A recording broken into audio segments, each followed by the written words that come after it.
Muchas veces creo que el cristianismo para muchas personas es como un supermercado. No es así para todos, pero a veces creo que para muchas personas el cristianismo, la iglesia, es como un supermercado, donde las personas pueden tomar aquellas cosas que les gustan o aquellas cosas que les sirven o aquellas cosas que entienden que necesitan o aquellas cosas que quizás no son muy caras, están de ofertas, entonces no tienen un costo muy alto y pueden agarrar esas cosas. Y aquellas cosas que son muy caras o que no te gustan o que entendés que no las necesitas, por ahí las dejás de lado. Eso es lo que hacemos cuando vamos al supermercado, ¿verdad? Decimos, esto me sirve, esto no, esto lo agarro y esto no. A veces pensamos, creo, que el cristianismo es así, que hay cosas que puedo agarrarlas y otras que no. Y pensamos que algunas cosas son opcionales y en realidad no son opcionales. La santificación no es opcional. Amar al prójimo no es opcional. Congregarnos no es opcional. Orar no es opcional. Evangelizar no es opcional. Hermanos, quiero compartir con ustedes de todo corazón, vamos a ver en la palabra de Dios que el evangelismo no es opcional. No es algo que podemos, esto no es para mí, no lo necesito, no me gusta, prefiero otro producto y lo dejo. No es opcional. Tenemos un mandato de parte del Señor y de hecho vamos a ver que es nuestra identidad, es lo que somos. Me gustaría que me acompañen a 2 Corintios 5 del 11 al 21. Por tanto, conociendo el temor del Señor, persuadimos a los hombres, pero a Dios somos manifiestos, y espero que también seamos manifiestos en las conciencias de ustedes. No nos recomendamos otra vez a ustedes, sino que les damos oportunidad de estar orgullosos de nosotros, para que tengan respuesta para los que se jactan en las apariencias y no en el corazón. Porque si estamos locos, es para Dios, y si estamos cuerdos, es para ustedes. Pues el amor de Cristo nos apremia, habiendo llegado a esta conclusión, que uno murió por todos, y por consiguiente todos murieron. Y por todos murió, para que los que viven ya no vivan para sí, sino para aquel que murió y resucitó por ellos. De manera que nosotros de ahora en adelante ya no conocemos a nadie según la carne. Aunque hemos conocido a Cristo según la carne, sin embargo, ahora ya no lo conocemos así. De modo que si alguno está en Cristo, nueva criatura es. Las cosas viejas pasaron, ahora han sido hechas nuevas. Y todo esto procede de Dios, quien nos reconcilió con Él mismo por medio de Cristo y nos dio el ministerio de la reconciliación. Es decir, que Dios estaba en Cristo reconciliando al mundo con Él mismo, no tomando en cuenta a los hombres sus transgresiones, y nos ha encomendado a nosotros la palabra de la reconciliación. Por tanto, somos embajadores de Cristo, como si Dios rogara por medio de nosotros. En nombre de Cristo les rogamos, reconcíliense con Dios. Al que no conoció pecado, lo hizo pecado por nosotros, para que fuéramos hechos justicia de Dios en Él. Este es el texto en el cual vamos a meditar esta tarde. Me gustaría darles un poquito de información del trasfondo de Corinto y de la carta para poder entender un poquito mejor a dónde va Pablo con esto. Corinto era una ciudad importante, una ciudad comercial, ubicada en lo que hoy sería Grecia, y Pablo la visitó en su segundo viaje cuando pasó 18 meses ministrando allí. Eso se encuentra en Hechos 18. Luego de un tiempo, Pablo recibe noticias de la llegada de falsos apóstoles o falsos maestros a la congregación. Para poder enseñar este falso evangelio que enseñaban estos falsos apóstoles, comenzaron atacando el carácter de Pablo. Es como si tuvieran que convencer a la gente de que dejaran a Pablo para seguirlos a ellos. Luego de tiempo recibió la noticia de que la mayoría de los corintios se había arrepentido de esta rebelión. Y Pablo sabía que algunas actitudes rebeldes todavía estaban ardiendo y podrían estallar nuevamente. Así que escribe esta carta, que conocemos como 2 Corintios, con este trasfondo. ¿Cuál es el propósito entonces de la carta? Pablo expresó su alivio y gozo por el arrepentimiento de los corintios, Su principal preocupación era defender su apostolado, eso lo vemos especialmente en los capítulos del 1 al 7, confrontar las enseñanzas de los falsos apóstoles, y esta carta, más que cualquier otra, nos comparte abiertamente su corazón y su mente. Es, como algunos han dicho, lo más cercano que tenemos de una autografía pastoral, espiritual de Pablo. ¿Qué es evangelismo? Es predicar o dar a conocer la doctrina cristiana del Evangelio. Muchas iglesias creen que evangelizar es hacer actividades, juegos, premios, dulces, teatro, títeres, carteles que dicen abrazos gratis, música, teatro, payasos, malabares. Pero vamos a ver que el evangelismo es un poquito más profundo que eso. En el versículo 11, Pablo dice: por tanto, conociendo el temor del Señor, persuadimos a los hombres, pero a Dios somos manifiestos y espero que también seamos manifiestos las conciencias de ustedes. Fíjense que Pablo no dice, siento que, pienso que, me parece que, soñé que, percibo que. Pablo conoce del temor del Señor. Y nosotros, en cierta forma, hemos rebajado la palabra temor a un simple respeto, algunos dicen un respeto reverente. La palabra griega es phobos, que podría traducirse como alarma, miedo, temor. Es de donde se deriva nuestra palabra fobia. Es un asombro por la majestad y poderío del Señor, de tal magnitud que produce literalmente miedo. Experimentás en cierta forma la majestad del Señor y quedás helado. Y eso es lo que vemos en la Biblia cuando hombres se han encontrado con la presencia de Dios. Es una alarma que te dice, hey, estás frente a algo o a alguien que es mucho más grande que vos y que es diferente a vos. No es algo normal. Es algo temible. Pablo quiere que los corintios sean persuadidos de su integridad y fidelidad como apóstol de Cristo. Él no tiene dudas de que Dios ve su corazón y acciones, pero quiere que los corintios también lo vean. La versión NTV traduce este versículo del 11, dado que entendemos nuestra temible responsabilidad ante el Señor, trabajamos con esmero para persuadir a otros. Dios sabe que somos sinceros y espero que ustedes también lo sepan. Así que Pablo no tiene ninguna intención de autopromocionarse, no tiene ninguna intención de exaltarse a sí mismo, pero sí quiere dar argumentos claros y convincentes a los corintios para que puedan defenderse ante los falsos profetas respecto a Pablo y su ministerio y especialmente sus enseñanzas. Los falsos apóstoles se enfocaban en un montón de aspectos externos de Pablo. Analizando algunos versículos, podríamos pensar que le están acusando de Pablo ser inseguro, Pablo era un fanático religioso, que Pablo era mejor escritor que orador, Pablo no era un orador hábil, Pablo no aceptaba dinero, Pablo no era un verdadero apóstol, Pablo no era un judío ortodoxo, Pablo no tuvo grandes visiones espirituales como los falsos apóstoles. Pero Pablo dice en el versículo 13, porque si estamos locos, es para Dios, y si somos cuerdos, es para ustedes.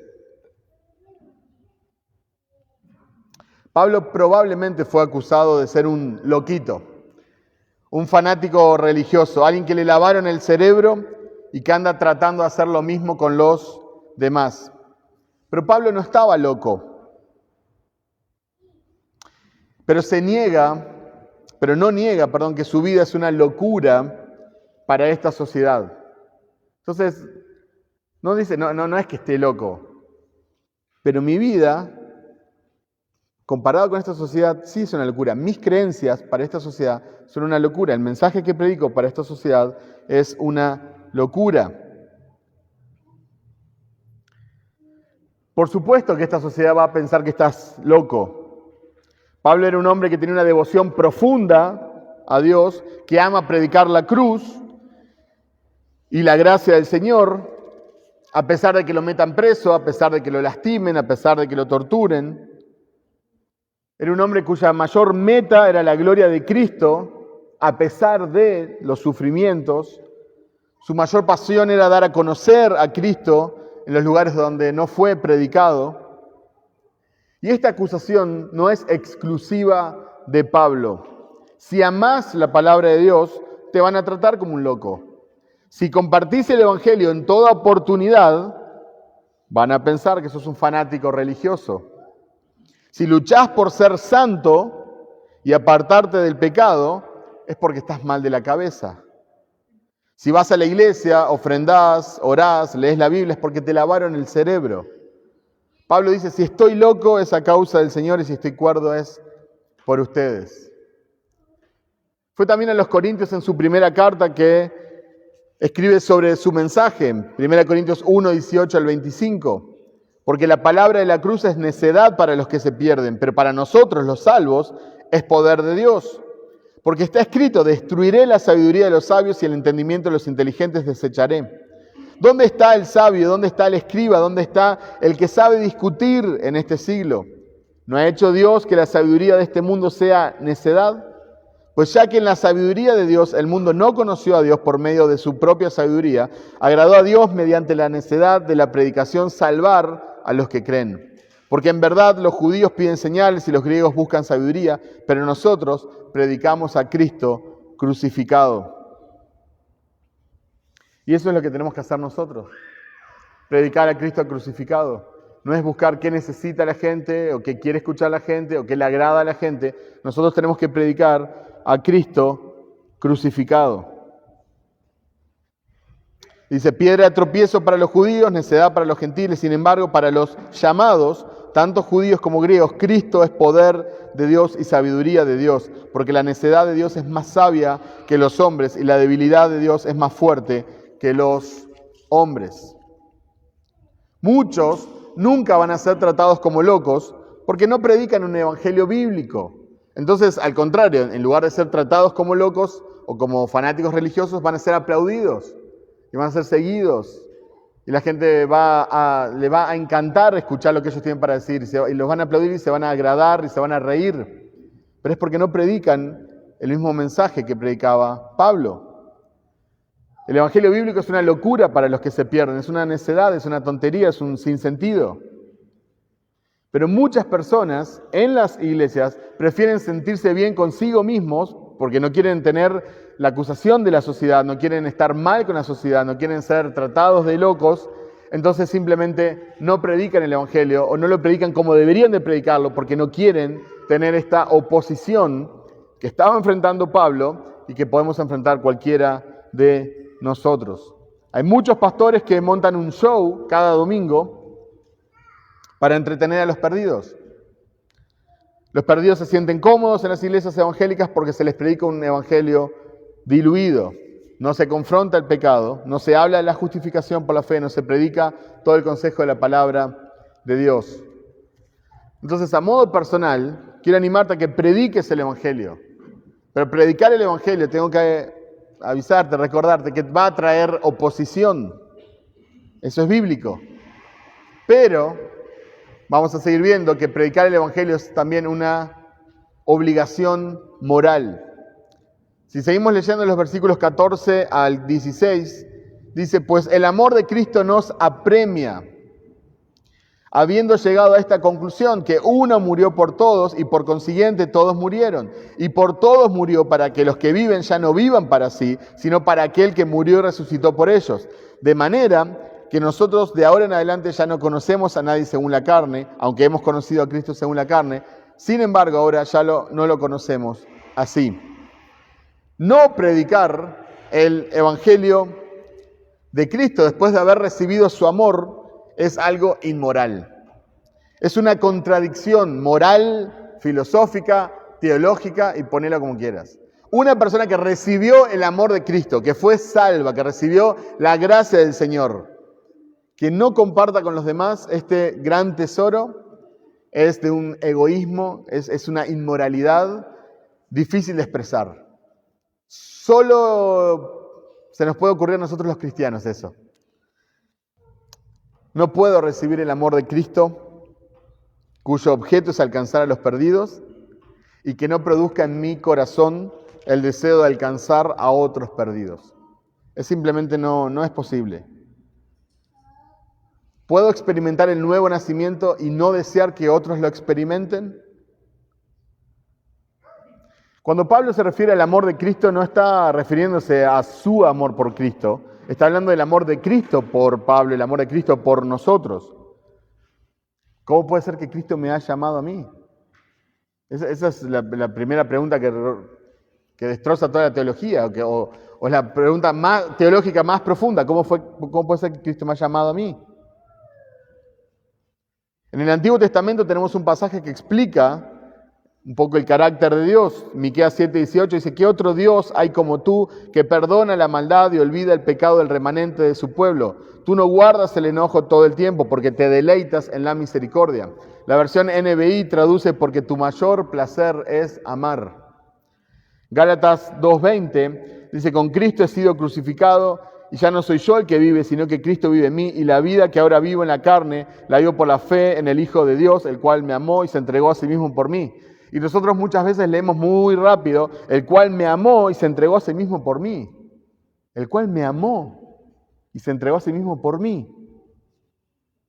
Romanos 5:8, pero Dios demuestra su amor para con nosotros en que, siendo aún pecadores, Cristo murió por nosotros. Primera de Juan 4:10, en esto consiste el amor, no en que nosotros hayamos amado a Dios, sino en que Él nos amó a nosotros y envió a su Hijo en propiciación por nuestros pecados. La versión Reina Valera traduce: el amor de Cristo nos contriñe. NBLA traduce: nos apremia. La palabra en griego es sunejo. Es una presión que provoca una acción. Se puede traducir como afligir, angustiar, apretar, enfermar. Podríamos decir entonces: el amor de Cristo me presiona. El amor de Cristo me aflige. El amor de Cristo me angustia. El amor de Cristo me aprieta. El amor de Cristo me enferma. Como cuando el profeta dijo: si intento callar este mensaje, es como que me quema los huesos. No puedo contenerlo. Así deberíamos de ser nosotros con el Evangelio. Y no solo con el Evangelio, creo que el contexto es un poco más amplio, es con la vida cristiana. El amor de Cristo es el que nos tendría que presionar hasta el punto de sentirnos enfermos, a llevarnos a la acción, a llevarnos a la santidad, a llevarnos a amar al Señor, a llevarnos a adorar como Él se merece, a llevarnos a la obediencia. Si yo recibí el amor de Cristo, no puedo dejar de anhelar que otros reciban ese amor. Si has recibido el amor de Cristo, entonces has muerto junto a Cristo. Ya no vivís para exaltarte vos mismo, ahora vivís para la gloria y honra de Cristo. Vivís para agradar, exaltar y compartir a aquel que murió y resucitó. Cristo murió para que vivamos para Él. No murió para que fuésemos prósperos. No nos amó para que fuésemos populares. No murió para que nuestra vida fuera más fácil. Murió para que nuestra vida exalte su increíble gracia.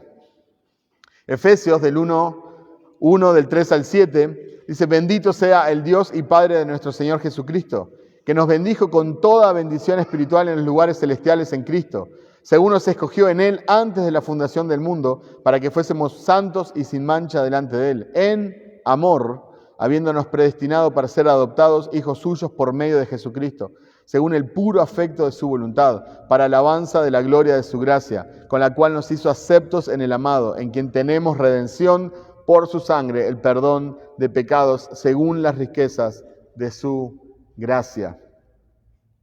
Pablo continúa en 2 Corintios, versículos 17 al 19, de modo que si alguno está en Cristo, nueva criatura es. Las cosas viejas pasaron, ahora han sido hechas nuevas. Y todo esto procede de Dios, quien nos reconcilió consigo mismo por medio de Cristo y nos dio el ministerio de la reconciliación. Es decir, que Dios estaba en Cristo reconciliando al mundo con Él mismo, no tomando en cuenta a los hombres sus transgresiones, y nos ha encomendado a nosotros la palabra de la reconciliación. Así que, hermanos, si estás en Cristo, si sos una nueva criatura, Si las cosas viejas pasaron, si estás reconciliado con Dios, entonces tenés el privilegio, la responsabilidad y la obligación moral de predicar el Evangelio a otros. El evangelismo no es opcional. Se nos ha dado el ministerio de la reconciliación. Ahora, el día de mañana algunos de ustedes pueden estar en el ministerio pastoral, pueden estar en el ministerio de alabanza, pueden estar en el ministerio de niños, pueden estar en el ministerio de obra, no sé, de ayuda social, pueden estar en el ministerio de limpieza, pueden estar en el ministerio que usted quiera. Yo nunca podría estar en el ministerio de alabanza. No tengo las condiciones, no canto bien, no toco un instrumento. Diría vuestro pastor, soy un discapacitado musical, hasta en eso tengo en común con él. No voy a estar nunca en el ministerio de alabanza. Por lo menos nadie que tenga en su sano juicio me va a poner alabanza. Pero hay un ministerio del cual yo no puedo escapar, que es el ministerio de la reconciliación. Porque ese ministerio no es dado, y lo vamos a ver un poquito más adelante, no es dado para personas que tienen ciertas condiciones, o no es dado a personas que tienen cierto talento, o no es dado a personas que tienen cierto conocimiento. Es dado a las personas que están en Cristo, que son nuevas criaturas, que las cosas viejas pasaron y que han sido reconciliadas con Cristo. ¿Quiénes? Vos. Si estás en Cristo. Cristianos. No dice cuánto tiempo tenés que tener de cristiano, no dice que tenés que tener una maestría en teología, no dice que tenés que tener cierta experiencia, tener cierta aprobación. Podés compartir el Evangelio antes de bautizarte, antes de ser miembro de la iglesia, antes de conocer muchas cosas. Naciste de nuevo, Dios produjo algo en vos, derramó su amor, vos tenés algo que contar. Que después lo vas a expresar mejor, que vas a enseñarlo mejor, que vas a articularlo mejor, y sin duda esa es la idea.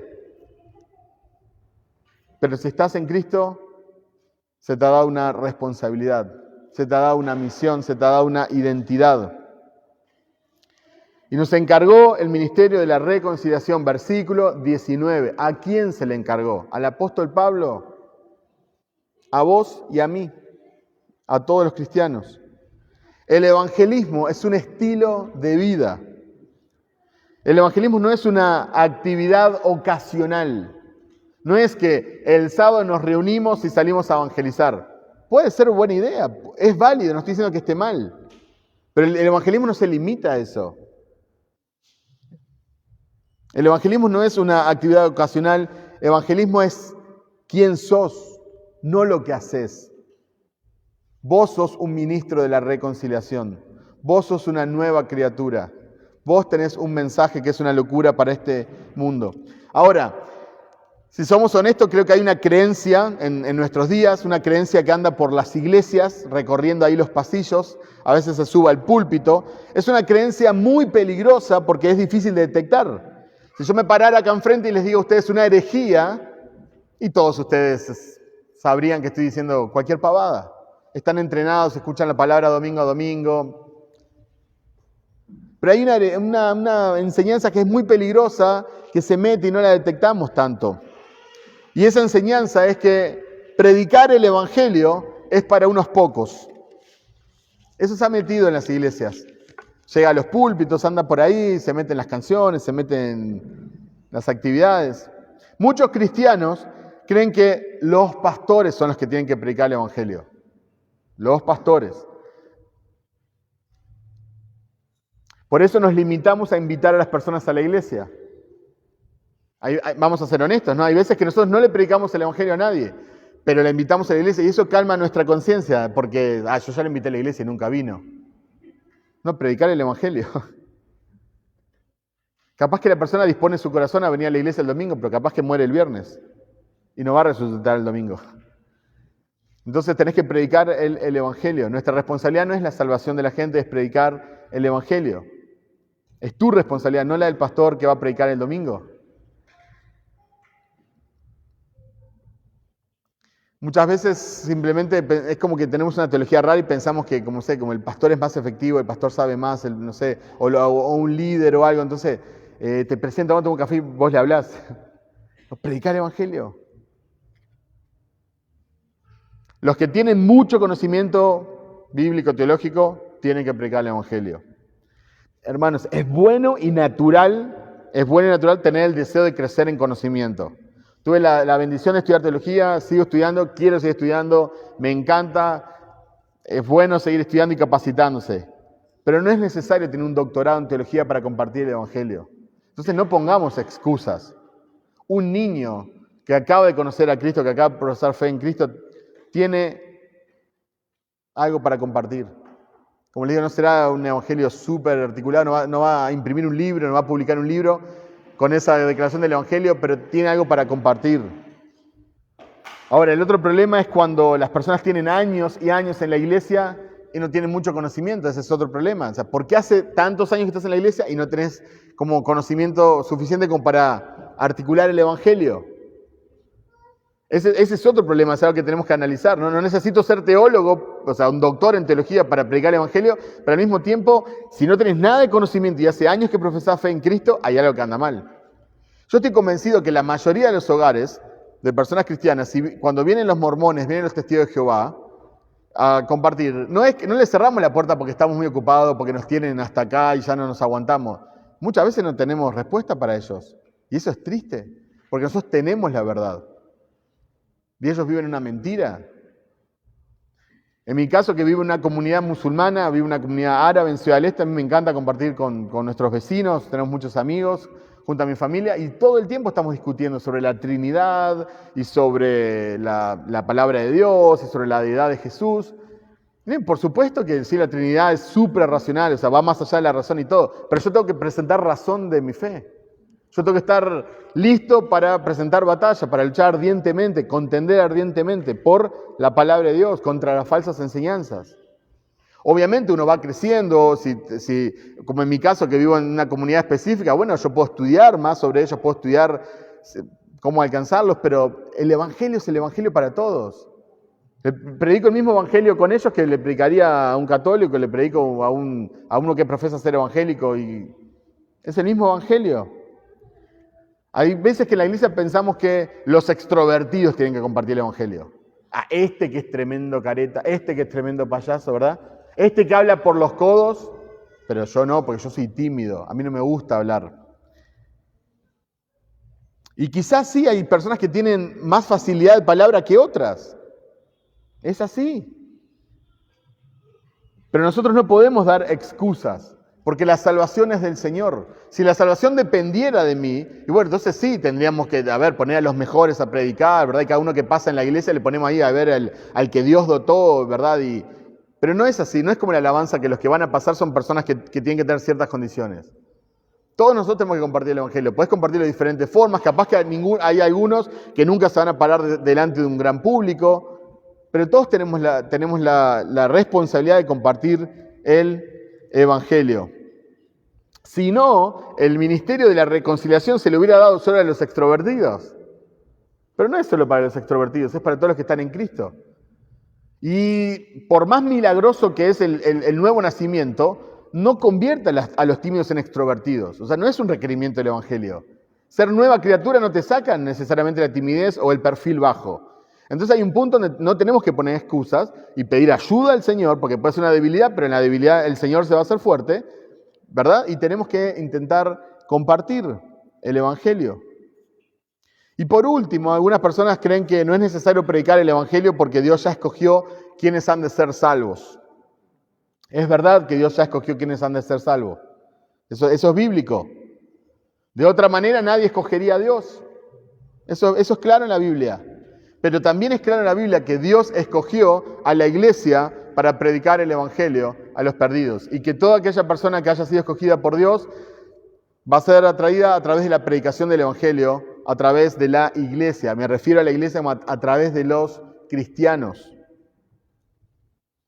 Romanos 10, 13 al 15 dice, porque todo aquel que invoque el nombre del Señor será salvo. Amén, gloria a Dios. Y nos gozamos. Pero la pregunta es, ¿cómo pues invocarán a aquel en quien no han creído? ¿Y cómo creerán en aquel en quien no han oído? ¿Y cómo irán sin haber quien les predique? ¿Y cómo predicarán si no son enviados? Tal como está escrito, cuán hermosos son los pies de los que anuncian el Evangelio del bien. Entonces, hay personas que dicen, ciertos grupos tienen sueños, o ciertos grupos, no sé, tienen visiones. No es lo que enseña la palabra. No quiero meterme en el tema ni quiero ser controversial. Lo único que estoy diciendo, que yo lo que veo en la Biblia, es que si yo quiero que un grupo de personas escuche el Evangelio, Dios espera que yo vaya, que sea enviado por una iglesia y que vaya a predicar el evangelio. No puedo quedar en mi casa orando para que tengan un sueño. No es lo que ve en la Biblia. Dice, ¿cómo invocarán y que no creen? ¿Y cómo creerán? ¿Y qué dice? Si no reciben un sueño, si no reciben una visión, ¿qué dice? Si no hay quien les predique. ¿Y cómo predicarán? Si no son enviados. Entonces hay una responsabilidad que es de la iglesia, que nos guste o no. Es nuestra responsabilidad. Nosotros somos súper rápidos para reclamar promesas. A veces reclamamos promesas que ni están en la Biblia, que no son para nosotros, pero nos cuesta ver nuestra responsabilidad. El evangelismo no es opcional. En otras palabras, hacé lo que tengas que hacer, pero predicar el evangelio.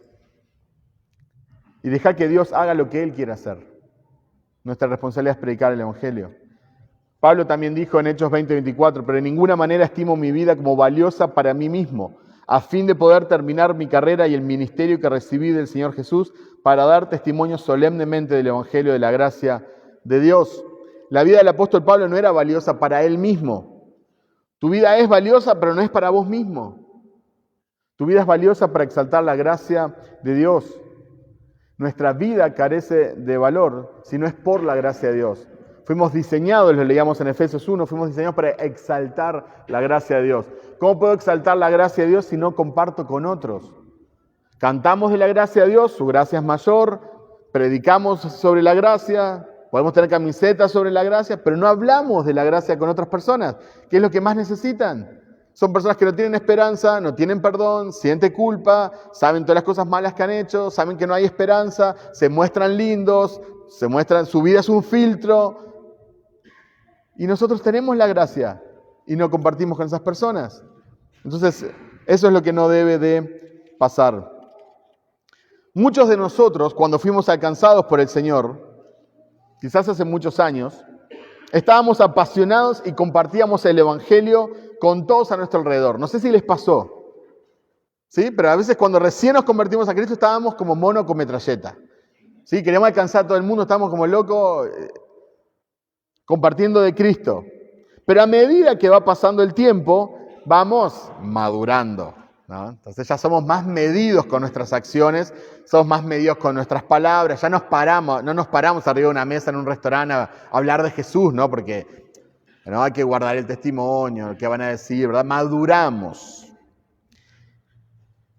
Y ya no somos tan osados para compartir el evangelio, ni somos tan apasionados. Y luego, predicar el evangelio se convierte en la excepción y no en parte de nuestro estilo de vida. ¿Verdad o mentira? ¿Verdad que pasa? Pero no debe de pasar, o no debería de pasar esto. Richard Halverson dijo, el evangelismo nunca pareció ser un problema en el Nuevo Testamento. Esto es, uno no encuentra a los apóstoles urgiendo, exhortando, reprendiendo, planificando y organizando programas evangelísticos. El evangelismo sucedía. Emanaba naturalmente de la comunidad de creyentes como la luz emana del sol. Era automático, espontáneo, continuo y contagioso. Me encanta esa frase. Me parece que es verdad. Muchas iglesias hablan hoy en día, tenemos que ser una iglesia como la iglesia primitiva, ¿verdad? Tenemos que orar, leer las escrituras. Y bueno, una de las características que tenían era que predicaban el evangelio. Querer evangelizar es el resultado natural para alguien que fue alcanzado por el evangelio.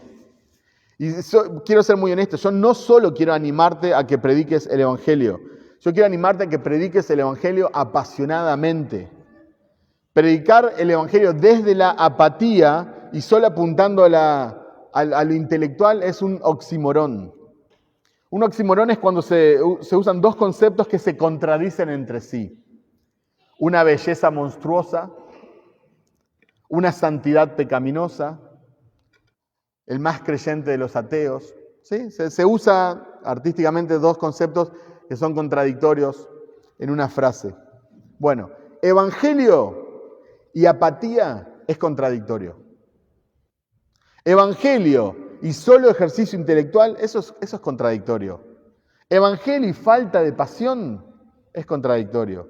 Falta de amor, falta de misericordia, esas son contradicciones. A Martin Lloyd Jones un día le preguntaron, me encanta esta frase, ¿qué es la predicación? Y Martin Lloyd Jones contestó, es teología en llamas. Y una teología que no tiene fuego, sostengo, es una teología defectuosa. O al menos la comprensión del hombre de la misma es defectuosa. La predicación es teología que viene a través de un hombre que está en llamas. Y la pasión, ¿sí? El fuego, la pasión, no es exclusiva de ciertas denominaciones. Martin Lloyd Jones no era muy popular, de una denominación muy popular, ni muy moderna. Nosotros tenemos que ser personas apasionadas por el Evangelio, tenemos que predicar con pasión, que Dios nos dé esa pasión.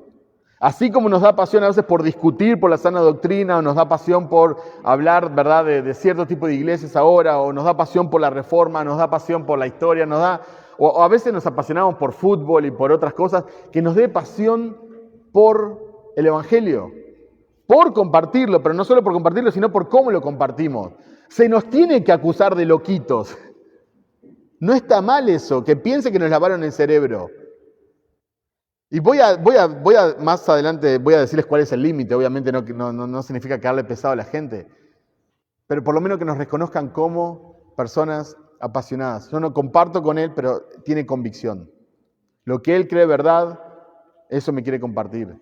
Una amiga musulmana nos dijo a mi esposa y a mí, lo que ustedes creen, ¿sí?, es su verdad, yo no creo. Pero yo amo que me quieran compartir su verdad, porque entiendo que me aman. Miren lo que dijo. Entonces, eso es lo que tenemos que hacer nosotros, ¿no? Tenemos que compartir por amor de Cristo y por amor a las almas. 2 Corintios 5, 20, 21, dice, por tanto, somos embajadores de Cristo, como si Dios rogara por medio de nosotros, en nombre de Cristo les rogamos. Reconcíliense con Dios. Al que no conoció pecado, lo hizo pecado por nosotros, para que fuéramos hechos justicia de Dios en él. Dios ruega a través de sus embajadores. Nosotros rogamos en nombre de Cristo. La palabra ahí es parakaleo, que significa llamar, invitar, implorar, exhortar, rogar, alentar, amonestar, animar, exigir. ¿Cuál es el mensaje al evangelizar? Reconcíliate con Dios. Reconcíliate con Dios, este es el mensaje. Y reconciliate en griego es katalazo, que es restaurar, arreglar las diferencias. Esto implica que la persona confrontada está en enemistad con Dios. Yo le voy a compartir el evangelio a una persona que está enemistada con Dios, que necesita hacer las paces con Dios. No es opcional. O hacer las paces con Dios o te va a ir muy mal. Fue Tozer el que dijo, no somos mandados para hacer diplomacia, sino como profetas. Y nuestro mensaje no es otra cosa que un ultimátum. Esa tiene que ser nuestra actitud cuando nosotros evangelizamos. Esa tiene que ser nuestra convicción. Nosotros tenemos que ir con desesperación y compasión, decirle a las personas, vos estás enemistada con Dios. Y esta es la ventana de misericordia, este es el tiempo hasta que mueras y no sabes cuándo vas a morir. Tenés que arrepentirte, tenés que arreglar cuentas con Dios, tenés que hacer las paces con Dios. Porque si te morís en estas circunstancias, entonces vas a enfrentarte a un castigo eterno, horrible, porque has ofendido a un Dios santo y eterno. En la época, en la antigüedad, los embajadores no eran tan diplomáticos como nosotros hoy en día los tenemos, aunque la palabra griego acá apunta a un oficial. Los embajadores antes eran las personas que eran enviadas por un ejército al ejército enemigo. Entonces esta persona iba y le hablaba al rey y le decían, mi rey viene en camino a hacer guerra y los va a destruir, pero estas son condiciones de paz. Estas son las condiciones de paz, ¿sí?, de mi rey. Si aceptás, mi rey entonces va a parar y va a reconciliarse y va a estar todo bien, pero si no, mi rey viene con su ejército y va a destruir y va a hacer guerra. Por lo general, si no aceptaban las condiciones de paz, lo que mandaban era la cabeza del embajador, ¿no? Ese era el mensaje. Pero esta persona, si aceptaba estos términos de paz, tenía que aceptar estas condiciones de paz del rey enemigo. Nosotros cuando vamos, es como si le dijéramos a la gente, nuestro rey viene y va a destruirte, porque te está dando misericordia ahora. Vos te podés arrepentir, pero tenés que aceptar sus términos de paz, no los tuyos. Vos tenés que arrepentirte, tenés que creer en Jesús, tenés que someterte a su señorío. Y si lo haces, van a reconciliarse, va a haber paz. Pero si no te arrepentís, si vos no aceptás sus términos de paz, entonces Él va a venir y te va a destruir. Como dijo Tozer, vamos con un ultimátum. El problema que debemos solucionar se llama pecado. Jesús nunca conoció pecado, dice el texto. Él es santo, impecable. Jesús tomó nuestro pecado, se hizo maldición por nosotros, y Él y solo en Él podemos ser declarados justos, tener justicia delante de Dios. Gálatas 3:13 dice, Cristo nos redimió de la maldición de la ley, hecho por nosotros maldición, porque está escrito, maldito todo el que es colgado del madero. Toda persona sin Cristo está separada de Dios, está muerta espiritualmente, está enemistada con Él, es objeto de su ira, su entendimiento está cegado, Satanás es su padre espiritual, no tiene perdón para sus pecados, está condenada, no tiene paz, está maldita. Y una persona que tiene estas condiciones, básicamente acabo de escribir Efesios 2, del 1 al 3, algún pasaje más. Las personas no necesitan el evangelio de la necesidad. ¿Te sentís solo? Ay, Dios te ama y quiere ser tu amigo. Ese no es el evangelio. ¿No podés dormir por las noches? Dios te dará descanso. Ese no es el evangelio. No necesita el evangelio de la prosperidad, donde tratamos de enganchar a las personas con promesas de prosperidad que Dios nunca ha hecho. Dios quiere bendecirte, Dios tiene un gran plan para tu vida. Ese no es el evangelio.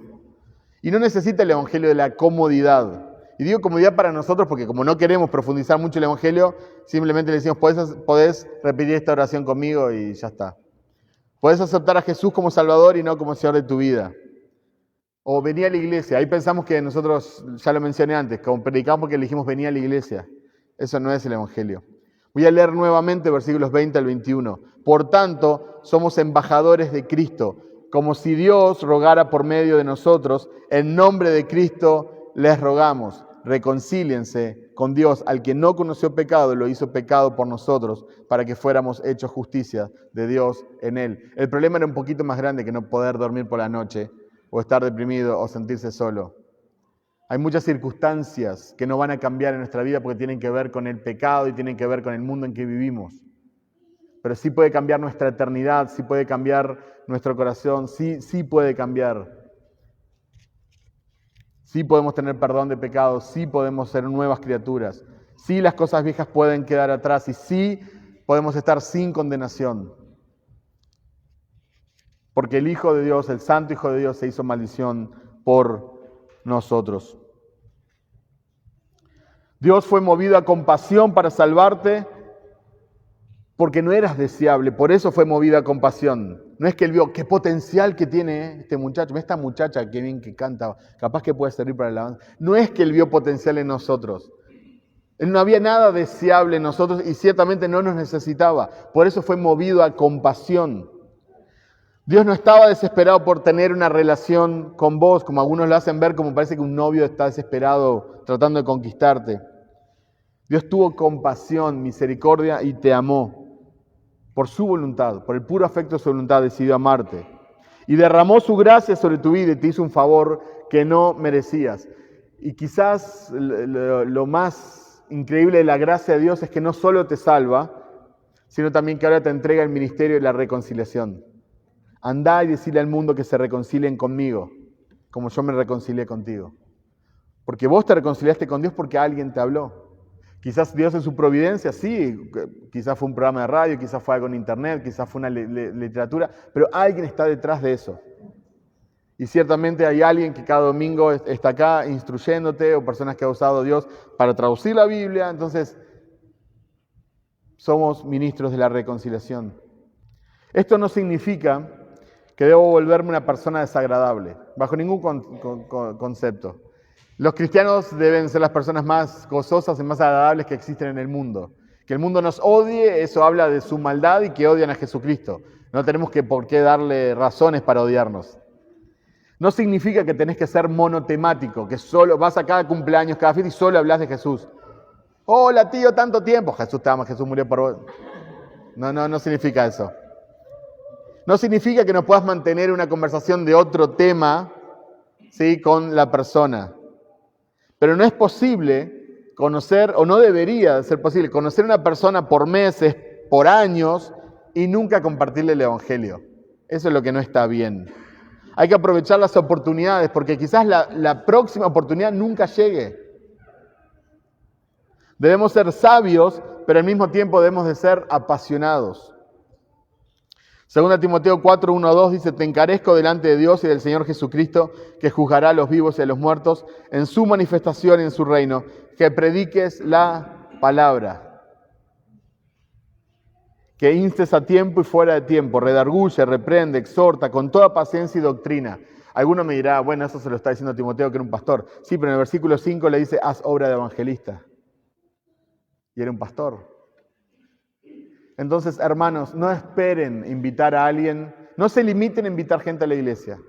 Y no esperen que la gente escuche el evangelio acá en la iglesia. No piensen que el pastor o los líderes son los que tienen que compartir el evangelio con ellos. O si es una amiga de la esposa del pastor, tiene que... No. Ustedes tienen la responsabilidad dada por Dios, el privilegio dado por Dios. Y debería haber una pasión en ustedes, un fuego dentro de ustedes por compartir el evangelio. ¿No sabés cómo predicar el evangelio o te quedás mudo, sos súper tímido, tímida? Pedile a Dios que te ayude, que Dios sea glorificado en tu debilidad. Pero el evangelismo no es opcional.